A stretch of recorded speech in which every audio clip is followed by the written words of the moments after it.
የተገለጠለት ግን ምን ሆኖ መሰላችሁ? እፎ እስፋህ ለከ ሥጋዬ፣ እንዴት አድርጌ እጄን ልዘርጋልህ ብሎ እጁን ዘርግቶ መስቀል ላይ ተሰቅሎ ነው የተገለጠለት።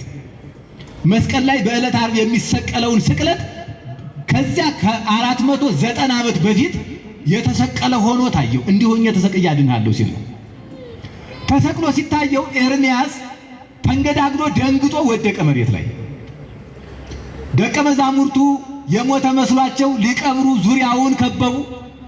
ከፈን አምጥተው እንከፍናለን እንገንዛለን ሲሉ የእግዚአብሔር መልአክ መጥቶ ይትቅብርጎ ለኤርምያስ እስመ ሀለወት ነፍሱ በላዕሌሁ፣ ነፍሱ በተመስጦ ሂዳ እንጂ አልሞተም ኤርምያስና እንዳትቀብሩት ከ3 ቀን በኋላ ይነሳል ብሎ መልአኩ ነገራቸው።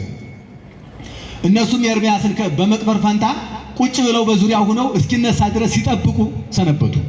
በ3ኛው ቀን ኤርምያስ ተነስቶ እንዲህ ብሎ ተናገረ።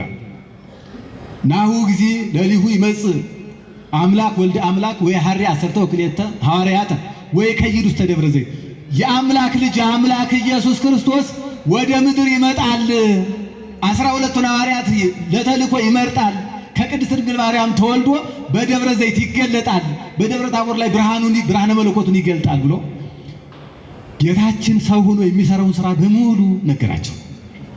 እነዚህ በጎ የማይወዱ ለራሳቸው ሲባልላቸው ደስ የማይላቸው ደግሞ የአይሁድ አባቶች እነዚህ እስራኤላውያን በዚያው ነበሩና ደግሞ ዛሬስ የአምላክ ልጅ አምላክ እያለ ለአምላክ ደግሞ ልጅ አለው እያለ ይታገራል ብለው ኤርምያስን በድንጋይ ወግረን እንገድላለን ብለው ድንጋይ ይዘው ሄዱ። ኤርምያስን ለመውገር የጌታችን ስቅለት ስናነሳው እዚያ ጋራ ምን ያክል ተመሳሳይነት ወይም አንድነት እንዳለው ልብ ልንል ይገባል። ኤርምያስን በድንጋይ ሊመቱ ድንጋይ ይዘው ወደ ኤርምያስ ሲሄዱ ኤርምያስ ጸለየ። እነ ባሮክ ደቀ መዛሙርቱ ይህንን ምስጢር ሳትነግረን ልትሞትብን ነው አሉ። የጀመረላቸው ምስጢር እጅግ በጣም የሚያጓጓ ስለነበረ ከዚያ በፊት ግን ምእመናን የጌታችን ስዕለ ስቅለቱ ወይም የመድኃኔ ዓለም ስቅለቱን ስናይ እኛ ለምደነው ዝም ብለን እናየዋለን። ኤርምያስ ግን ገና ሳይሰቀል ክርስቶስ ሳይሰቀል ስዕለ ስቅለቱን ነው ያየው።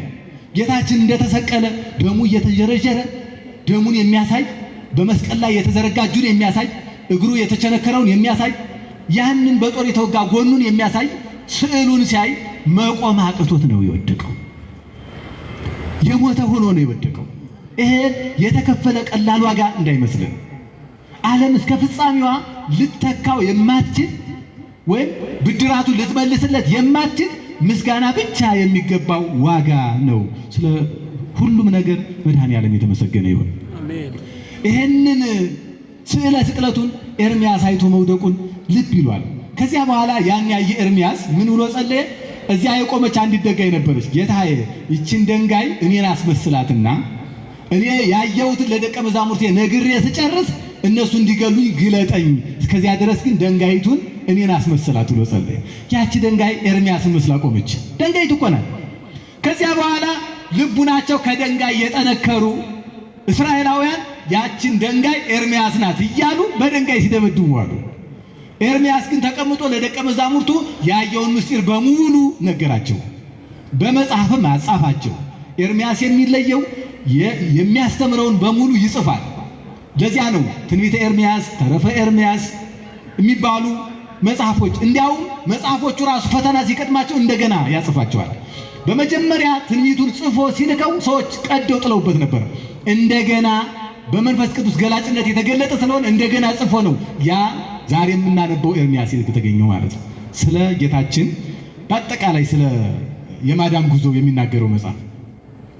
ስለዚህ ኤርምያስ አስተምሮ ሲጨርስ ሰማዕትነት አማረው። ያ ያየውን ዋጋ እሱም በአቅሙ መክፈል ፈለገ። ጌታችን ተሰቅሎ የሚያድነው ስለሆነ የዚያንን የማዳኑን ዋጋ እሱም ራሱ መሳተፍ ፈለገ እና ምን አለ? ይህችንን ድንጋይ ወደ ተፈጥሮ አለውጣት ብሎ እግዚአብሔርን ለመነው። ያቺ ድንጋይ ወደ ተፈጥሮ ተለወጠች ማለት ማን ይገለጣል ማለት ነው? ማን ይገለጣል? እሱ ራሱ ኤርምያስ። ስለዚህ ድንጋይቱ ወደ ተፈጥሮ እንድትለወጥ ስትታዘዝ አንድ ቃል ተናገረች። ኦ አብዳን ሰብአ እስራኤል ለምን ታስተማስሉኒ ኤርምያስ፣ እናንተ ሰነፎች የእስራኤል ልጆች እኔን ደንጋይቱን ለምንድን ነው ኤርምያስ ናት የምትሉኝ? እኔ እኮ ደንጋይ ነኝ። ግን እኔ ደንጋይቱ ኤርምያስን ስመስል እናንተ ሰዎቹ ኤርምያስን መምሰል አቃታችሁ አለቻቸው። የሚገርም እኮ ነው። ደንጋዮቹ እኮ በቢታንያ እግዚአብሔርን ሲያመሰግኑ የሰው ልጅ ያመሰግን። እንስሳቱ እኮ እመቤታችን ሲያመሰግኑ የሰው ልጅ ያመሰግን። እንዲያው ቅድም ወንድማችን በመጀመሪያ ተነሳና ስሟን ሲጠራ እንዴት ደስ አለኝ መሰላችሁ። እግዚአብሔር የተመሰገነ ይሁን በእውነቱ። ይህን ስም ነበር አቶት የኖረው። በጣም እኮ ከባድ ነገር ነው። አሁን አስቡት እስኪ ከቤተ ክርስቲያን ወጥቶ መኖር እንዴት ይጨንቃል። ያውም ይህን ያህል ዘመን። አንድ ወንድሜ እንደዚሁ ሲመለስ እንዲያው ትንሽ ተማሪ እያልን ትንሽ ጊዜ ያዛረግ ነው እና ያለኝ ነገር አስታውሳለሁ። እባክህን ያ በሕፃንነት የቁሜ ያስቀድስበት የነበረ ቤተ መቅደስ ናፍቆኛል፣ እባክህ ቶሎ አጥምቀኛለሁ። እና ወንድማችን እንደዚያ ናፍቆ እንደሚሆን እርግጠኛ ነኝ። ቅድም እሱን ነገር አሳይቷል። አሁንም በቤቱ እንዲያጸናልን ፈቃዱ ይሁንልን። ይሄን ካነሳሁት አይቀር በእውነቱ በውጭ ያሉት ታስታውሳላችሁ፣ በእነ ዲያቆን ምህረትና በሌሎችም ጥንካሬ በዚህም በሀገር ውስጥ ባሉ ወንድሞቻችን ብዙ ጥረት እየተደረገ ነው። የውጮቹ ወደ ውስጥ ለማምጣት እየተጉ ነው ያሉ። እነሱ ለመምጣት ደግሞ በአገልግሎትም በውስጥ በዚህ በደሞዝ የማያገለግሉ ወንድሞቻችን በጣም እየጠነከሩ ነው ያሉት። እኛ ደግሞ እንደገና የተራችን ይድረሰን እያል ለመውጣት እየታገልን ነው። እግዚአብሔር እኛንም ይጠብቀን። በእውነት ከዚህ በኋላ የምናሰጋው የውስጦቹ ነን። የውጮቹ እየመጡ ነው። እመቤታችንን ማናመሰግን በስሟ ያደግን እናሳዝናለን። እኛ እናሳዝናለን። በስሟ አድገን እመቤታችንን ማናመሰግን ማለት ነው። እንዲህ ናት እንዲህ አይደለችም የምንል አምላክ ያከበራትን እናት ያደረጋትን እኛ እናት ማድረግ ያቃተን እግዚአብሔር ይጠብቀን። ይሄ በጣም ችግር ነው። ኤርምያስን መምሰል አቃታችሁ አለቻችሁ ድንጋይ። እኔ እኮ ኤርምያስን መስዬዋለሁ፣ እናንተ ግን እኔ ኤርምያስን መስዬ በእናንተ ድንጋይ ተወግሬያለሁ፣ እናንተ ግን ኤርምያስን እንኳን ልትመስሉ በድንጋይ ልትወግሩ ተሰብስባችኋል አለች። ኤርምያስ ሊያስተምራቸው ሊያድናቸው የመጣውን ራሱን ኤርምያስን ዝም በል እያሉ በድንጋይ መውገር፣ ይሄ በጣም ነውር ነው፣ በጣም ሞኝነት። ስለዚህ ኤርምያስ ያንን ምስጢር ተናግሮ እንዲያውም እስካሁን ደንጋይቱን አስመስሎ ሲያደክመን ስለዋለ እንደ ኢሳይያስ በመጋዝ ተርትረን እንግደለው አሉ። ኢሳይያስ የተገደለው በዚህ ሰውነቱ በመጋዝ ከሁለት ተከፍሎ ነው።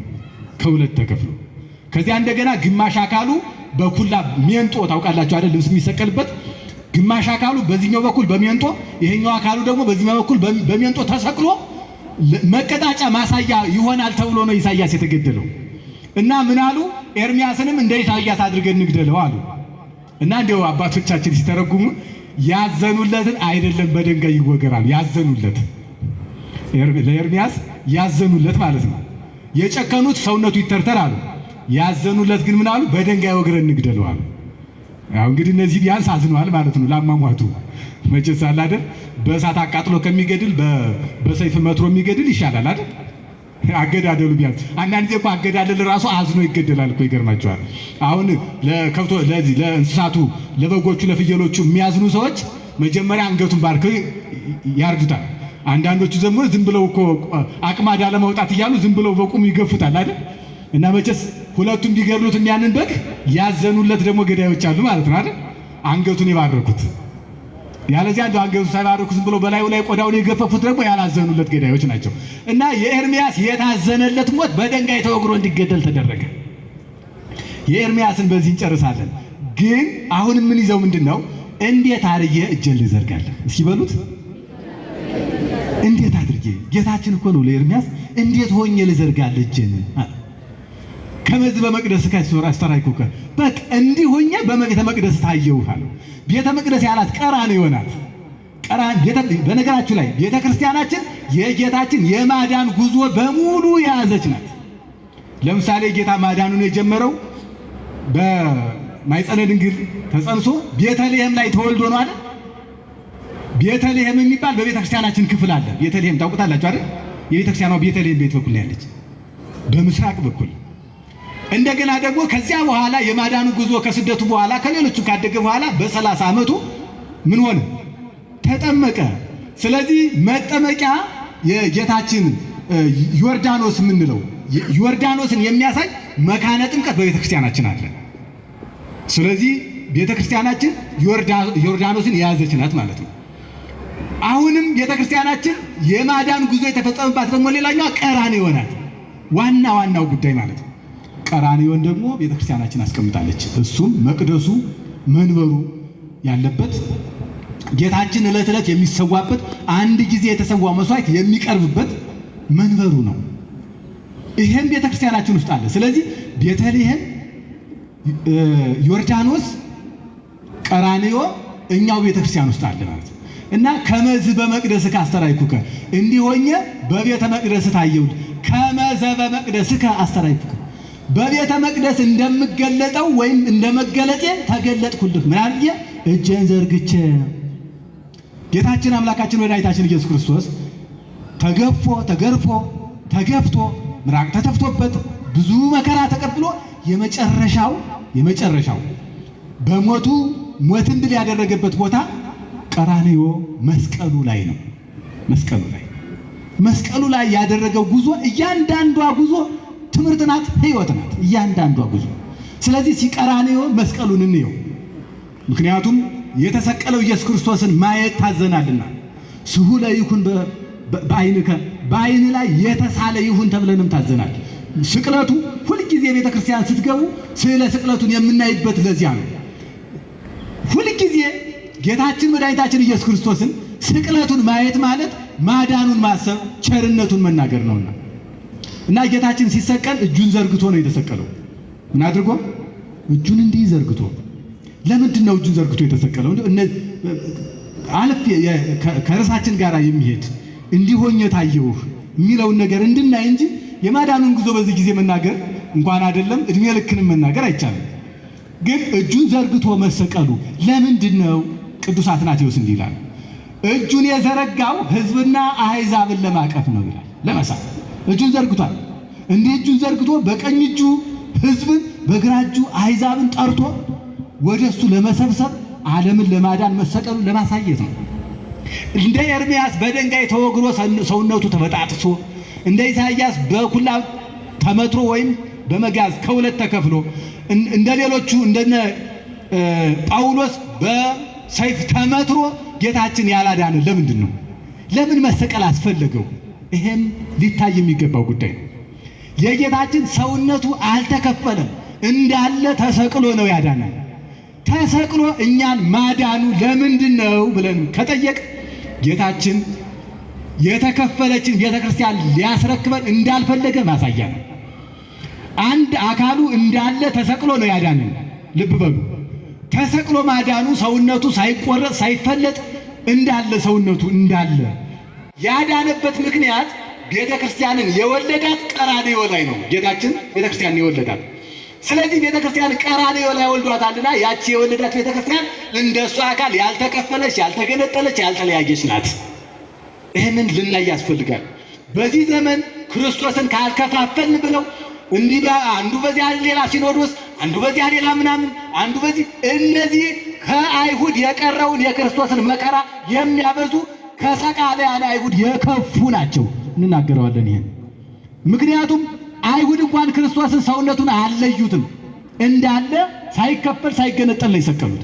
ጌታችንን መስቀል ላይ አንድ መስቀል ላይ እጁን ዘርግቶ ሰውነቱ ሳይከፈል ሳይገነጠል እንዳለ ተሰቅሎ እንዳለ ሙስና መቃብር ሲያገኘው ተነስቶ ነው ያዳነን። ስለዚህ ቤተ ክርስቲያን አንዲት ናት። ራሷ ክርስቶስ አካሏ እኛ ነን። ስለዚህ አንድ ነን። የአንድ ራስ አካላት እንዴት ሊለያዩ ይችላሉ? አይለዩም። ጌታችንም ሰውነቱ ሳይለይን ያዳነን።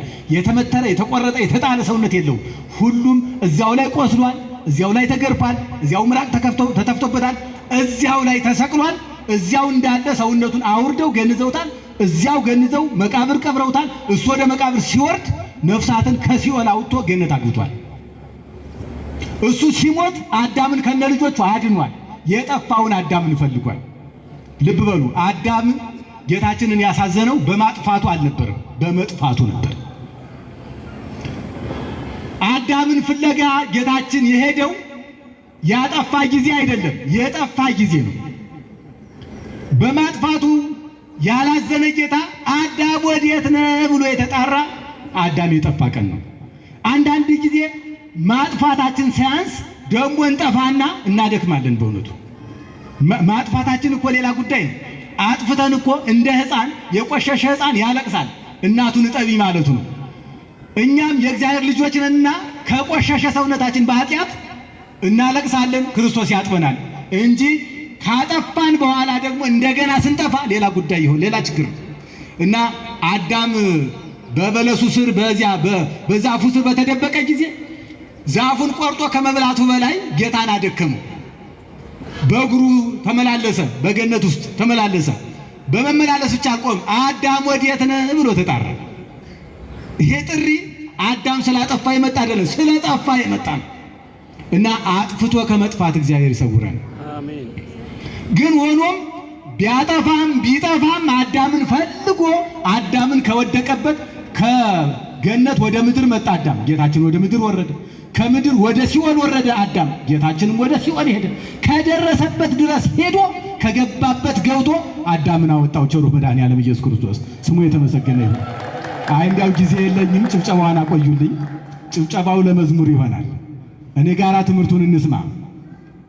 ስለዚህ አምላካችን መድኃኒታችን ኢየሱስ ክርስቶስ እንዲህ አዳምን አድኖ ሲወጣ ሰውነቱ ሳይከፋፈል ሳይገነጠል መሆኑ እኛም በአንዲት ቤተ ክርስቲያን ጸንተን አንድ ሆነን ገነት እንድንገባ የሚያሳይ ስለሆነ እባካችሁ ቤተ ክርስቲያንን የምትከፍሉ አይሁድ ያልገነጠሉትን አካለ ክርስቶስ የምትገነጥሉ እባካችሁ ወደ ልቡናችሁ ተመለሱልን መልእክታችን ነው። በእውነቱ ይሄንን እንዴት ሁኜ ልሰቀልልህ፣ እንዴት ሁኜ እጄን ልዘርጋልህ ብሎ ጌታችን አምላካችን ለኤርምያስ እንዲህ ሆኜ ተሰቅዬልሃለሁ ብሎ አሳይቶ በዚያ ዘመን ያሳየውን ኋላ ፈጽሞ ዓለምን አድኗል። ለዚህም መድኃኔ ዓለም ብለን እናመሰግነዋለን።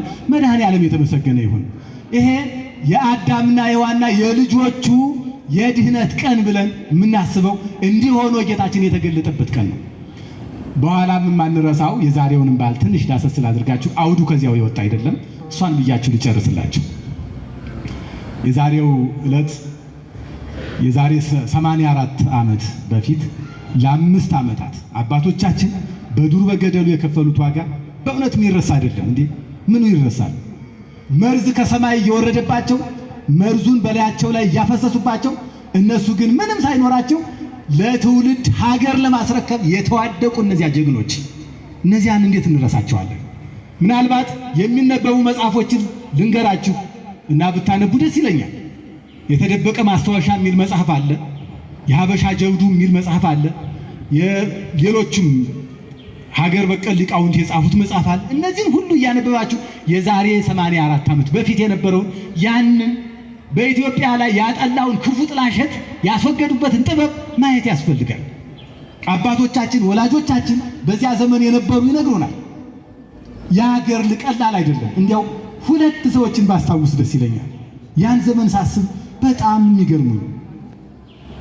በዚህ በማይጨው አልፈው በአክሱም አቋርጠው ጦርነት ገጥሞ ባሉበት አጋጣሚ አንድ ጀግና በከባድ መሳሪያ ፍንዳታ የከባድ መሳሪያ እርሳስ ሄዶ እዚህ በጆሮው አልፎ አገጭ ውስጥ ገብቶ ከአጥንቱ ተጣብቆ እንደነበረ ዶክተሩ ሲመሰክር የጻፈው በጣም እጅግ የኢትዮጵያን ጀግንነት ለሀገራቸው ያላቸውን ቁርጠኝነት የሚያሳይ የጀግንነት ታሪክ እንዲህ ሆነው ነው የታዩ አባቶቻችን።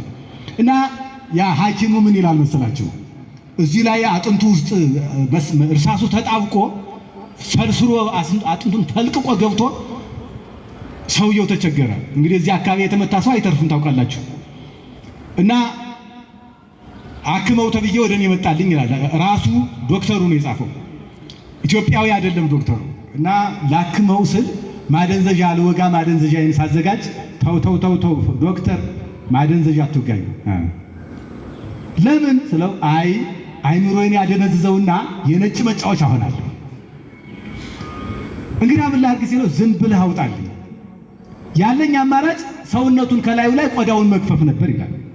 በጆሮው ጀምሬ ቆዳውን ገፍፌ ደሙን ጠራርጌ አጥንት ውስጥ የተጣበቀውን በጉጠት ይዤ ያንን ወደ ስቤ ሳወጣ ፊቱ እንኳን ጥቁር አይልም፣ ዝም ብሎ ያየኛል። እና አንድ ጊዜ በጣም ከመደንገጥ የተነሳ ይሄ ሰውዬ ሞቷል አለ ብዬ ፊቱን ሳየው አይኑ ምንም ጥሬ ብር መስሎ ቆለል ይላል አለ። ከዚህ ያንን ስብ የምትጋር እየሳወጣው አወጣሁ እንደ ዶክተር አላለ። አዎ ሰይ ደግ አደረክ፣ በልሽ መሳሪያ ናምጣ ብሎ ተነስቶ ሊሄድ። አረ ቆይ ገና ይሰፋል፣ በሰፋት አለበት አለ። እንደገና ያንን ሰፍቼ ትንሽ ረፍት ያስፈልገዋል፣ ትንሽ ጊዜ ይረፉ። የለም እስከዚያማ ነጭ ጫወትባታል አገሬ። መሳሪያውን እንደገና አንስቶ ተነስቶ ሄደ። እነዚህ ሰዎች የሚያልሙት ምንድን ነበር አስባችኋል? ሌላውን ደግሞ ላንሳላችሁ። ራሱ ዶክተሩ ሲጋራ የሚባል ነገር በዚያ ጊዜ በኢትዮጵያ አይታወቅም እና በባኮ ሲጋራ ይዤ ነበር አለ እና ያን እያጨስኩ ሲሄድ አንድ ቀን እነሱ ሲያዩኝ ስለሚደነግጡ ተደብቄ ነው አለ ማጨሰው። አንድ ቀን የወጀኖች ቋጥኝ ውስጥ ገብቼ እዚያች ውስጥ ሆኜ ቡል አደርጋለሁ አለ እና ከኋላ አርበኞችን ልትንከባከብ የመጣች እህት አይተዋለች እና በአፍንጫው ጭሱ ቡል ብሎ ሲወጣ ስታይ በባለ ያዘችውን ውሃ በባለ እዚህ በኋላ ያዘችውን ውሃ ብድግ አደረገችና በላዩ ላይ ቸለሰችበት እና ዶክተር ተቃጠለ ብላ ጮኸች ይላል። እንግዲህ የዛሬ 84 ዓመት ኢትዮጵያ የሚያጨሰው ስታይ ተቃጠለ ብላ የምትደነግጥ ነበረች ማለት ነው። የማይታወቅ እነዚህ አባቶች ተነስተው ቢያዩ ዛሬ ሁሉ ሰው ተቃጥሏል። እንዲህ ያለን ኪሳራዎች ሆነናል። የሞቱልንን ዋጋ የምናሳጣ። ሌላውን አንዱን ላንሳና ልጨርስ። አባትና ልጁ በአንድ ላይ ዘምተው አባትየው እየተዋጋ እያለ ዘወር ብሎ ሲያይ ልጁ ወድቋል። ልጁን እንዳያነሳ ጠላት ሰልስሎ ሊገባ ሆነ። አሁን ዝም ብሎ ወደፊት ግፋ በለው ሲል ያ ጠላት ወደ ኋላ ሸሸና ልጁን አንስቶ ወስዶ ለዶክተሩ ይሰጣል። ዶክተሩ ልጁን እያከመ እያለ ብዙ ጊዜ ደም ሲፈሰው ከመቆየቱ የተነሳ ሞተ ይላል። ልጁ ሲሞት አባትየው መጣና ግንባሩን ሳም አደረገና ልጄ ሀገሬ ነፃ ሳትሆን ባልመጣ ደስ ይለኛል እንጂ አንተኑ ስለምከተልህ አይዞ በርታ ብሎ ግንባሩን ስሞ ጥሎት ሄደ። ከልጃቸው በላይ ለሀገራቸው የሚያስቡ ናቸው። ይህን በላይ ዘለቀን ማሰብ ይቻላል። እንደዚያ ሁነው ጠላት ጋር ተዋድቀው መርዝ እንደ አየር ስበው ያቆዩአትን ሀገር እነዚህ አባቶች ዛሬ ቢነሱስ? እነዚህ አባቶች እንግዲህ 84 ዓመት ዛሬም ያሉ ይኖራሉ እኮ በእድሜ እግዚአብሔር እድሜውን ያደላቸው። ዛሬ እስበሳችን ስንበላላ ሳይሆን ምን ይሉ ይሆን? እንዲህ ሆነው ነው የታዩን አባቶቻችን። እንዲህ ሆነው ነው የታዩ። ይሄንን ዛሬ የድል በዓል ብለን እንድናከብር የሆን ነው። እነሱ እኮ ወድቀው ተዋድቀው መርዝ ጠጥተው በላያቸው ላይ ምን እንደነበረ እዚህም አልናገረው በጣም ከባድ ነገር አሳልፈዋል። መቀየሪያ ልብስ እንኳን የሌላቸው ሆነው አንድ ልብሳቸውን አውልቀው ሌላውን ለማጠብ እንኳን እየተቸገሩ ምን እንደነበረባቸው ተጽፎ እናነባለን። እባካችሁ ለእነዚህ አባቶች ስትሉ እንደው ሁላችሁም ኢትዮጵያውያን በእውነቱ እባካችሁ ለዚች ሀገር እነዚያን አባቶች እያስባችሁ ጠላት እንዳይመጣ የተዋደቁላትን ሀገር እርስ በርሳችን ጠላት ሆነን አናጥፋት የሚለው ደግሞ ሌላው ነው መልእክቴ ነው በእውነቱ። ስለዚህ እንዲህ ሆኜ ታየው ሰውን ለማዳን የሚሞት ክርስቶስ ነው ያለን እንጂ ሰውን የሚገድል ክርስትና አላሳየን። ስለ ሰው መሞትን ነው ክርስቶስ ሰውን ለማዳን የሚሞት አምላካችንን እሱን ተከትለን ነው የምንኖረው። ስለዚህ የአባቶቻችን አምላክ ሀገራችን በሰላም ይጠብቅልን። እንዲህ ሆኖ የታየን መድኃኒታችን ኢየሱስ ክርስቶስ መርቶ ገነት መንግሥተ ሰማያት አግብቶ አሁን በፊታችን ላይ እንደ ፀሐይ ብሩህ ሆኖ እሱን እያየን በሕይወት እንድንኖር ፈቃዱ ይሁንልን። ወስብሐት ለእግዚአብሔር አሜን።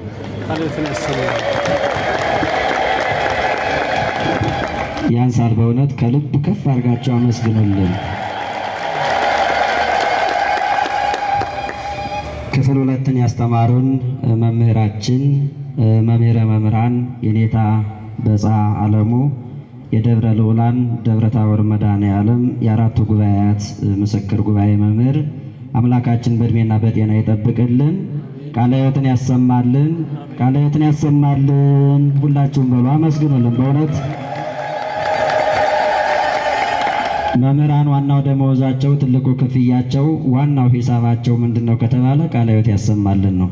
እሳቸው ያስተማሩን የነገሩን ምስጢርና የእኛ ምስጋና ያንሳልና በእውነት ለእኛም በረከተ መምህራንን እንዲያውልብን እንዲያሳድርብን ከፍ አድርጋችሁ እግዚአብሔርን አመስግኑልን። በእንዲህ አይነት መምህራን የጎበኘን አምላካችን የመምህራን አምላክ አማናዊው መምህር ኢየሱስ ክርስቶስ ክብርና ምስጋና ለስሙ ይሁንልን።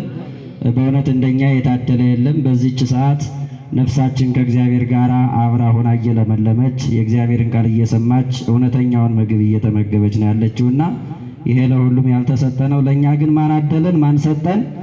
ከፍ አድርጋችሁ እግዚአብሔርን በድጋሚ አክብሩልን፣ አመስግኑልን። ምስክርነቶችን እንገራችሁና ወደ ዝማሬ እንሄዳለን።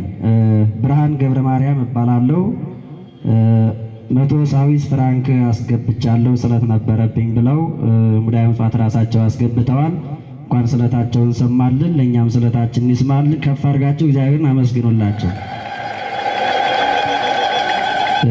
ሌላ ደግሞ ሆዴን በጣም ያመኝ ነበረ፣ በልቼም አይስማማኝም ነበረ። የዛሬ ወር መጥቼ መድኃኔዓለምን አባቴ መድኃኔዓለም ምን ነው ፈውሰኝ እባክህን ብዬ ነገርኩት። እሱም የመስማት ችግር የለበትም የለመኑትን የማይነሳ አምላክ ነውና ሰምቶኝ ጤናዬን አግኝቻለሁ ብለው ስለት አስገብተዋል። ከፍ አድርጋችሁ እግዚአብሔርን አመስግኑላቸው።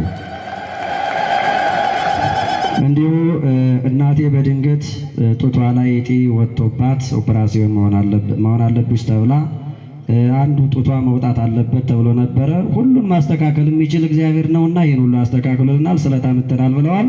ይህንም አመስግኑላቸው እግዚአብሔርን።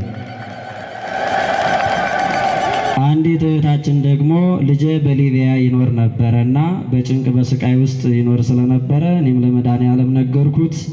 መሻገር የማይቻለውን ክፉን ጨለማ ሁሉ ባህሩን ተሻግሮ እነሆ ወደ አውሮፓ በክብር ገብቶልኝ እኔም የስለት መገለጫውን አክብሬ አምጥቻለሁ ብለዋል። አመስግኑላቸው። ከዚህ በመቀጠል ያው የማታው መርሐ ግብራችን እንዳለ ነው። በእንዲህ አይነት መምህራን በእንዲህ አይነት ዘማሪያን እንጠብቃቸዋለን። መላከ ሰላም ቀሲስ ተሾመ ገብረ ሥላሴ የካቴድራላችን የስብከተ ወንጌል ክፍል ናቸው። መምህራችን አገልጋያችን ናቸው። እሳቸው ተናግረው ወደ ዝማሬው እንሄዳለን ማለት ነው።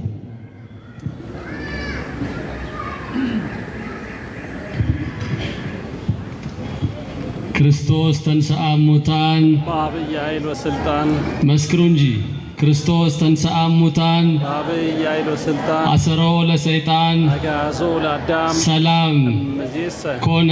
ፍስሐ ወሰላም። በስመ አብ ወወልድ ወመንፈስ ቅዱስ አሐዱ አምላክ አሜን። ሊቃውንተ ቤተ ክርስቲያን፣ አዕይንተ እግዚአብሔር ካህናት፣ ወንድሞችም ዲያቆናት፣ የእግዚአብሔር ልጆች፣ የእናታችን የእመቤታችን የንጽሕተ ንጹሐን የቅድስተ ቅዱሳን ድንግል ማርያም የቃል ኪዳን ልጆች አባቶቼ፣ እናቶቼ፣ ወንድሞቼና እህቶቼ በእግዚአብሔር ፍጹም ሰላም እንደምን አረፈዳችሁ? እግዚአብሔር ይመስገን። እንደምን ለዚች ዕለትና ለዚህ ሰዓት ደረሳችሁ? አሜን። ለዛሬ ያደረሰን ማይመስገን እግዚአብሔር ይችን ዕለት ይችን ሰዓት ባርኮ የቀድሶ የሰጠን ማይመስገን ስሙ ለዘላለም የተመሰገነ ይሁን። የትንሣኤው ብርሃን በልባችሁ ላይ ይብራ። አሜን። ለሀገራችን ለኢትዮጵያ ሰላም ይሁን። አሜን። ለሕዝቡ አንድነት ፍቅር ይሁን። የእናታችን የእመቤታችን የንጽሕተ ንጹሐን የቅድስተ ቅዱሳን የድንግል ማርያም ስም ከፍ ያለና የተመሰገነ ይሁን። ክብር ይግባት ለእናታችን። ለመምህረ መምህራን የኔታ በፀሐ ለሙ እግዚአብሔር አምላክ ቃለ ሕይወትን ያሰማልን። አሜን። ቃል ረጅም ዕድሜ ሰፊ ዘመናትን ይስጥልን። እስኪ በእልልታ በጭብጨባ እግዚአብሔርን አመስግኑ። በእውነት የመድኃኔዓለምን ጉባኤ ስፖንሰር የሚያደርጉልን የኢስታንቡል ጄኔራል ሆስፒታል ባለቤት አቶ ብርሃን ተድላ ናቸው። በእውነት ድርጅታቸውን እግዚአብሔር አምላክ ይባርክላቸው። በየወሩ እንግዲህ ይህንን ጉባኤ ታላላቅ ሊቃውንተ ቤተ ክርስቲያን እየመጡ ያስተምራሉ። ታላላቅ ዘማሪያን እየመጡ ይዘምራሉ። ለዚህ ደግሞ የትራንስፖርትን አበል ሁሉንም ጨምሮ የሚሸፍኑልን እሳቸው ናቸው። በእውነት ገንዘብን ለሰማያዊ ሥራ ማዋል ትልቅ ነገር ነው። በየወሩ 10 በሬ አርዶ ከማብላት የእግዚአብሔር ቃል ጮማ ስለሆነ የእግዚአብሔር ቃል የምንጎነጨው ወይን ስለሆነ የምንጎርሰው ፍትፍት ስለሆነ ቃሉ እንዲነገር ገንዘባቸውን እያወጡ በዚህ ካቴድራል ያስገለግላሉና በእውነት በእልልታና በጭብጨባ እግዚአብሔርን አመስግኑ። የእግዚአብሔር ቃል ረፍት ነው። የእግዚአብሔር ቃል ጤና ነው። የእግዚአብሔር ቃል የተሰበሩ ልቦች ይጠገናሉ፣ የታሰሩ ሰዎች ይፈታሉ። ነውራችን የሚያንከባልል የእግዚአብሔር ቃል ነው በእውነት። ስለዚህ ሌሎችም ይህን መልእክት የምትሰሙ በእውነት ለወንጌል አገልግሎት ገንዘባችሁን፣ ዕውቀታችሁን፣ ጉልበታችሁን አውሉ። ከእግዚአብሔር ቃል የተሻለ መፍትሄ የለም። ለሀገራችን ለኢትዮጵያ ለትውልዱ መፍትሄ የማን ቃል ብቻ ነው? የእግዚአብሔር ቃል ብቻ ነው። የእግዚአብሔር ልጆች። ስለዚህ ቅድም የኔታውን ከወንጌሉ ባሻገር ስለ ሀገር ስለ ነፃነት እንድንቆረቆር እያደረጉ ነበር። ተገቢ ነው። ኦርቶዶክሳዊ እንዲህ ነው። ስለ ባንዲራ ግድ የሚለው ነው። ኦርቶዶክሳዊ ስለ ሀገር አንድነት ግድ ይለዋል። እንዲሁ አይደለም የነፃነት የተገኘው። አባቶቻችን አጥንታቸውን ከስክሰዋል፣ ደማቸውን አፍሰዋል። ብዙ ማለት ይችሉ ነበር። አባታችን ዕውቀቱ አላቸው። እቴጌ ጣይቱ በአድዋ ጦርነት ጊዜ የነበረውን ታውቁታላችሁ። እንዲህ አሉ፣ እኔ ሴት ነኝ አሉ፣ ጦርነትን አልወድም። እግዚአብሔር ከሌለበት ሰላም እግዚአብሔር ያለበት ጦርነት ይሻላል ነው ያሉት። እግዚአብሔር ከሌለበት ምን ሰላም፣ እግዚአብሔር ያለበት ምን ይሻላል አሉ? ጦርነት ብለው ነው ፊት ለፊት ከጠላት ጋር ታግለው ዛሬ አንድ የሆነች ባህሏ ያልተበረዘ ሃይማኖቷ ያልተከለሰ ሀገር ያቆዩን። ክብር ይግባቸው ለአባቶቻችን። እንዲሁ አይደለም እናገርላቸው። ስለዚህ የኔታ በዓለሙ ሲተርኩ የነበረው እንዲሁ አይደለም። ይሄ ይኸውላችሁ ዳኛውም ዝንጀሮ ፍርድ ቤቱም ገደል ምን ላይ ተቆሞ ይነገራል በደል ይሉ ነበር አባቶቻችን። ዳኛውም ዝንጀሮ ፍርድ ቤቱም ገደል። ሀገር ያስፈልጋል። የሀገር ሰላም ያስፈልጋል። ለማስቀደስ ወንጌል ለመማር ሞቶም ለመቀበር ተበድሎም በደልን ለመናገር ምን ያስፈልጋል? ሀገርን ያስፈልጋልና እንደነዚህ አይነት መምህራን እየመጡ እንዲያስተምሩ በእውነት የካቴድራሉ የስብከተ ወንጌል ክፍል ያለሰለሰ ጥረት እያደረገ ነው። ከስብከተ ወንጌሉ አገልግሎት ደግሞ ጎን በመቆም የአንበሳውን ድርሻ እየተወጡ የሚገኙት የኢስት ኢስታንቡል ጄኔራል ሆስፒታል ባለቤት ተድላ ብርሃን ናቸው። በድጋሚ ያመስግኑልን። በዛ የሚታከሙ በሽተኞቹ ሊፈወሱ ለምን አስራታቸውን ለምን እያዋሉ ነው? ለወንጌል አገልግሎት። አልተጽናናችሁ? አልተማራችሁ? እንደውላችሁ እኮ ከምግብ በላይ ነው። ዮሐንስ አፈወርቅ በቅዳሴው ላይ እንዲህ ይላል፣ ኦ አንትሙ ሰናይ ለክሙ ሰናይ ለክሙ ሰናይ ለክሙ ኦ አባጋ መሬቱ በላይክሙ ጸገብክሙ ሰተይክሙ ወረወይክሙ ይላል። ይኸውላችሁ እናንተ የክርስቶስ መንጋዎች ሆይ በልታችሁ